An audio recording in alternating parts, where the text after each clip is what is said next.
Welcome. Thank you so much for being here. If you're living, you can live. This is Greece around the world, looking outside the Med. I'm very, very honored and proud to have this spectacular speakers with us, representing the other parts of the world outside the Med. It will be so interesting to hear what's happening around the world, special projects, new developments, and hope moving forward. And moving forward is something very important. I would like to start with you, Natalie. We've seen your posts on LinkedIn about exciting projects happening in the port. Share it with us, please.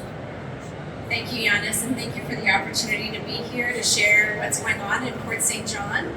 We're a beautiful port of call on the Canada-New England cruise itinerary. We've got Canadian here in the audience watching from our beautiful St. Lawrence region. We think it's one of the nicest parts of the world to cruise in. I'll take a step back before I talk about Area 506, which is our new waterfront container village that's directly adjacent to our terminal. I'll take a step back to explain the why and the objective of where we got to this development that just opened this past summer. About 5 years ago, we had a design charrette where we met with the community to talk with them about how we were going to reuse and reimagine a plot of land directly beside our cruise terminal that was a parking lot. And we worked with the community and we came up with the concept of, St. John's a very industrial city. We have a booming cargo sector, and it's really in our blood to be industrious. And we came up with the concept of, what if passengers were actually shopping in an entire village and experiencing our destination?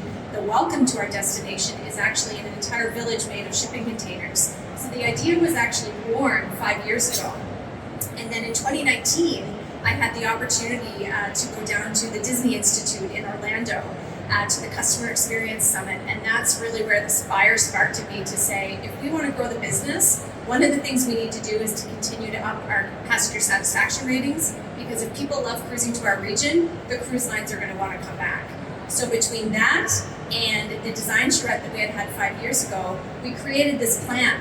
But in order to execute on the plan, you need two things. You need time and you need money to execute. And so flash forward to 2020 when the pandemic hit, we suddenly had the first thing on our hands, which was a whole lot of time, because in Canada, unfortunately, we did not have cruising for 2 years. So we had the time checkbox, and then we worked feverishly with all levels of government, federal, provincial, and municipal and local entrepreneurs to take that plan off the shelf and say, now is the time to build this village and to launch this for when in our recovery year of 2022, which is what we did this past summer. So what we built on our waterfront was an entire village called Area 506. Area 506 is actually the area code for our telephone number in our province, so everyone knows Area 506 in Canada is the province of New Brunswick. And we built an entire village made of 70 recycled shipping containers, so there is a sustainability and recycling story out of the project as well. And it is an entire village that is vendors, food trucks, there's an entertainment zone. It's a whole place for passengers to experience and be welcome to our destination, either pre or post-shore excursion, and it's become a really hot spot for locals as well. One thing I know, Ioannis, that you were really interested in me talking about was the fact that we actually carved out 3 of the 70 shipping containers that make up the entire village. We actually have built a crew lounge for the cruise ship crew. So not for passengers, not for locals to enjoy, but just for the crew. And you can check out my LinkedIn post to see photographs of this. It has been absolutely wildly successful. 3 40-foot shipping containers were built. We worked with an interior designer who specializes in micro homes, so we create an entire environment with leather couches, tables and chairs, complimentary Wi-Fi, charging stations, and it's a place exclusively for the crew to come off, enjoy their time in the city, to relax, to not be bothered. They just want to connect with their loved ones, and I tell you, there is not a seat left in the place on a cruise ship day. It has been wildly popular, and so the reason why we spent money and carved out money in the budget to invest in the crew is because we really truly believe that if the crew are happy, they're going to treat passengers well, and then the passengers are going to have a great cruise, and if they have a great cruise, the lines are going to want to come back. So we're kind of taking a multi-pronged approach to our customer experience and treating our crew that come to the city with as much hospitality as our passengers. And it's going very, very well. We are so proud, seriously, to hear such a good project is taking place, and I hope you inspire the audience here and when later they see the video to do something similar. I always say psychology equals cruise equals psychology, and a happy customer is a spending customer. So well done here. Thank you so much, Dona. Dickson, I know that Asia is facing its challenges, it's finding its steps at the moment to move forward. Luckily, we are in a phase in the pandemic which we've tested things have progressed in Europe and in America and in the Caribbean. So, what's the situation over there in Asia? And tell us a little bit about your company as well. Okay, so thank you, Ioannis, and thank you, Seatrade, for having me. Thank you, Francis.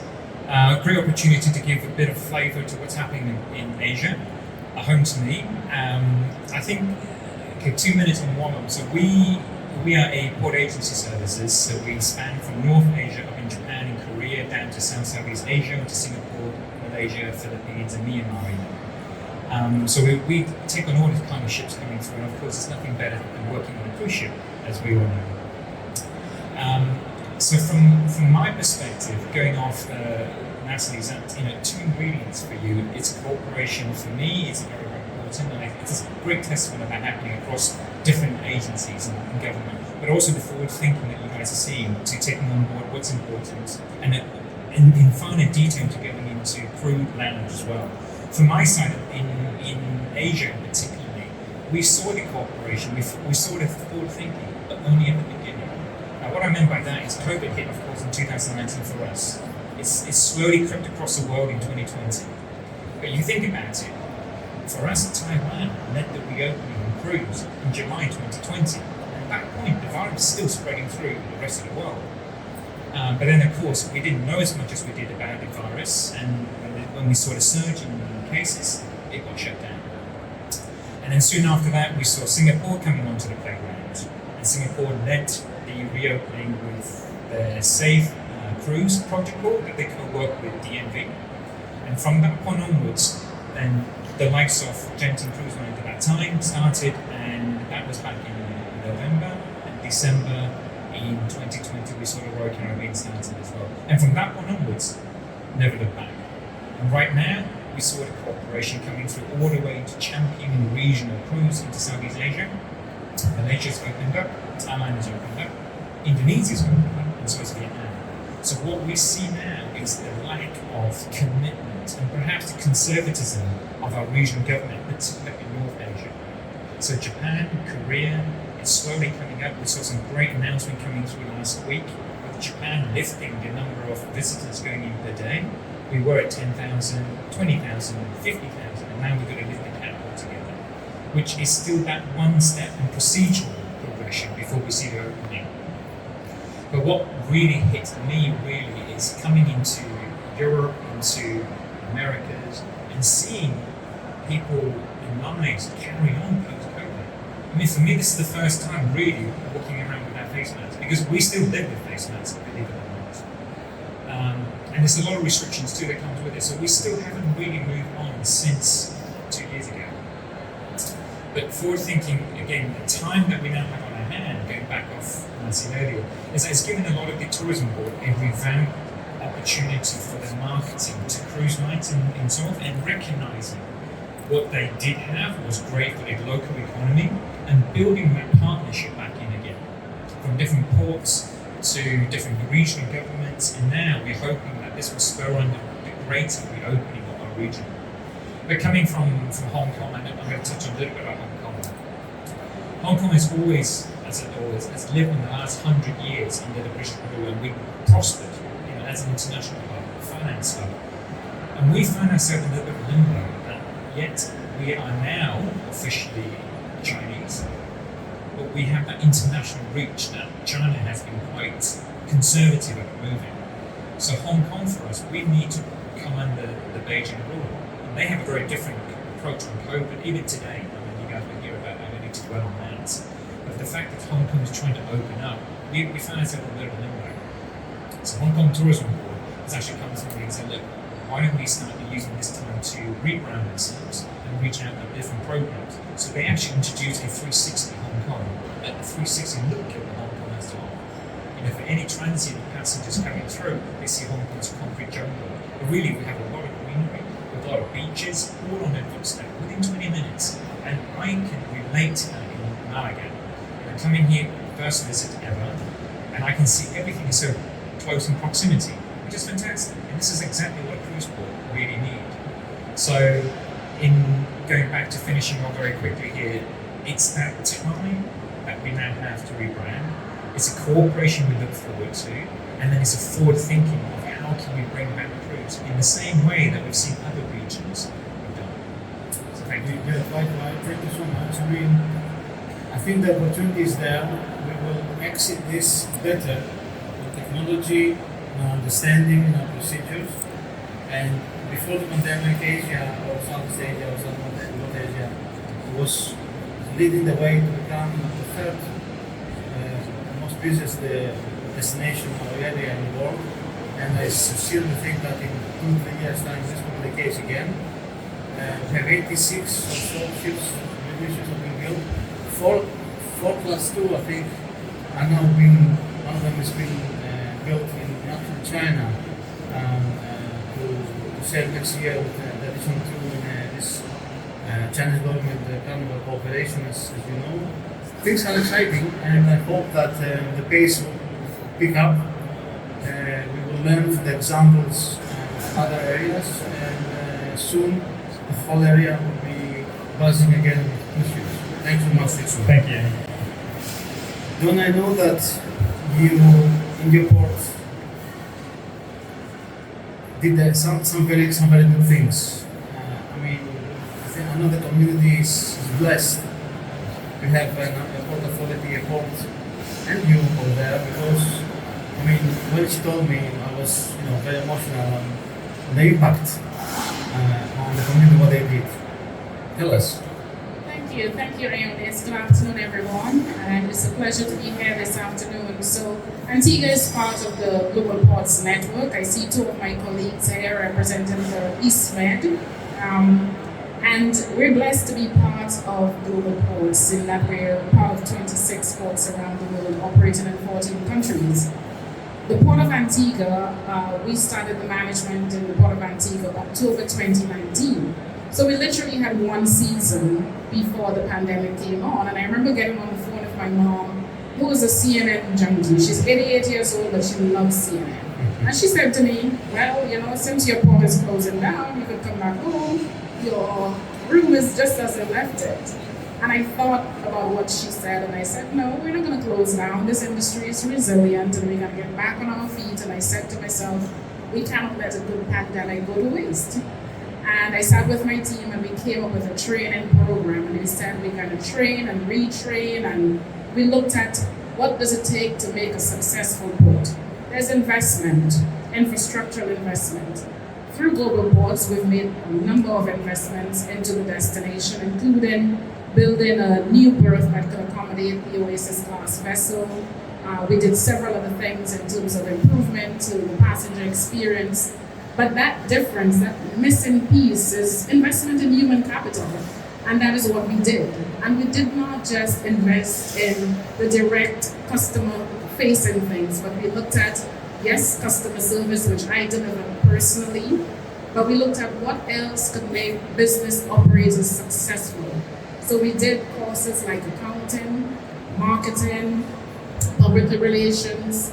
We also did security. And we also did something on how to maintain your store, how to set up your windows and all of that. And it was very well received.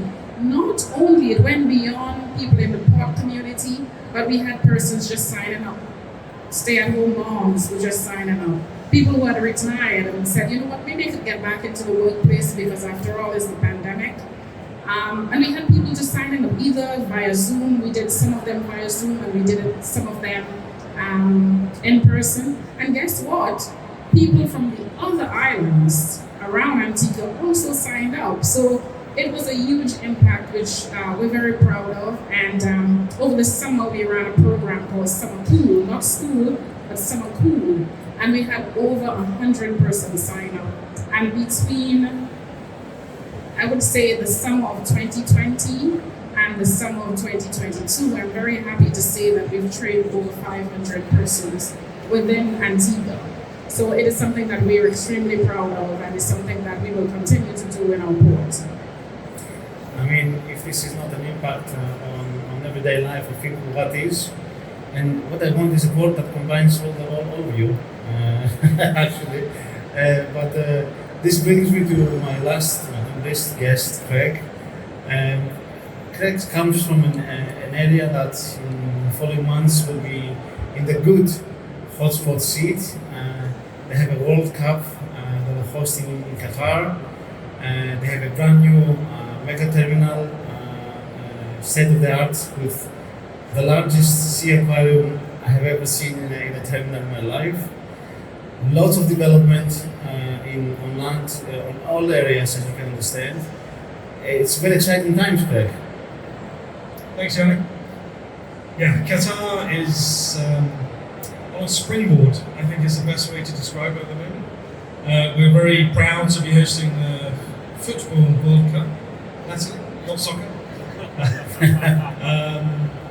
In just a little over 2 months' time. And what that's doing for us is putting a spotlight on Qatar globally. We're expecting 1 to 1.2 million visitors during the Cup, and obviously a reach of over 1 billion viewers. And what that does for us as a destination and for tourism is highlights Qatar and all its glory. And I think Qatar is one of the, certainly Middle East's best kept secret at the moment. People don't know it. They know our airline, Qatar Airways, is very well known around the world. It's got a lot of sponsorships around sport, weather, things like that. And the spotlight truly is going to be on us. From a cruise perspective, which is my role, cruise is going to have a massive spotlight as well. We're going to have our first christening in November, the week before the World Cup. We've got MSC World Europa being christened, which has its challenges whilst the country is shut for everybody other than ticket holders. But we're going to be having around 4,000 visitors for the naming ceremony coming in. So from my perspective, from a cruise, this is great, right? So we've got the Cruise World spotlight on Qatar. We're going to inaugurate our brand new terminal at the same time. Okay, this is a $500 million terminal that's been built for the World Cup. The port will act as a floating resort for a lot of ships. So we've got around 35 vessels from your small mega yachts, or small yachts, right up to 6,500 passenger ships. So not only will we have cruise highlighted, we'll have the city, the country highlighted, and really this is our legacy for us to launch off the back of cruise for 23 and beyond. And it's going to highlight the whole destination, so it's not just about soccer, football, it's about showcasing all the areas. Our cruise port has been totally redeveloped with a new terminal, brand new MENA district, which is within walking distance of the cruise terminal. Some beautiful pastel coloured buildings, low rise, cafes, restaurants, new fish market, all accessible for cruise guests to come and walk through into the downtown area. And our cruise port is touristic only and it's located downtown. So 45 minutes, you're out of the port, you're on our corniche, you've got the souk, one of the oldest working souks in the Middle East. Right in front of you, 2 world-class museums and lots of shipping containers. We have a box park, again, built of shipping containers. On that theme, one of the World Cup stadiums called 974 is built of 974 shipping containers. And that stadium will be pulled down, recycled and sent off to Africa and rebuilt as part of the World Cup legacy. So there's lots of exciting architectural areas around the city, and we're seeing, talking to our new cruise partners, they want to see this type of, shopping's great, souks are great, but architecture's getting more and more relevant the cultural side, we're very cultural. We're not like our neighbours, which is party central perhaps, but we're really focused on the cultural side and bringing the Qatari life to our cruise visitors. So we have activations in the terminal. So whether that's henna painting, falconry, or just a Majlis setup, which is what we've done previously, for guests to come and learn a little bit about Qatari life as we move forward. So very exciting times for us. A lot of development, which is all coming to fruition towards the end of next month. And then obviously the world's greatest sporting event. Next year we've got Formula One coming to Qatar, November 23 for 10 years, so that again has an attraction for some of our cruise partners as well in the winter season, right in the middle of our cruise season as well. So lots of excitement, I can't wait. Wow, lots of things happening, and I believe that the things we heard from around the world actually have been promising, and to me it's always good, as the title of the show, Wins Around the World, says, to showcase good examples, good case studies, the work and the ideas of people, not just you, but people behind you on the team, in working with these things and how you have affected each one on their own area or category or whatever you do. And so please continue to do so. And I hope that our viewers and listeners and everybody here is inspired a little bit what they heard, and maybe they will link on LinkedIn with each one of them and ask the question. Please do. If not friends for myself, please ask to be friends, because we need to network.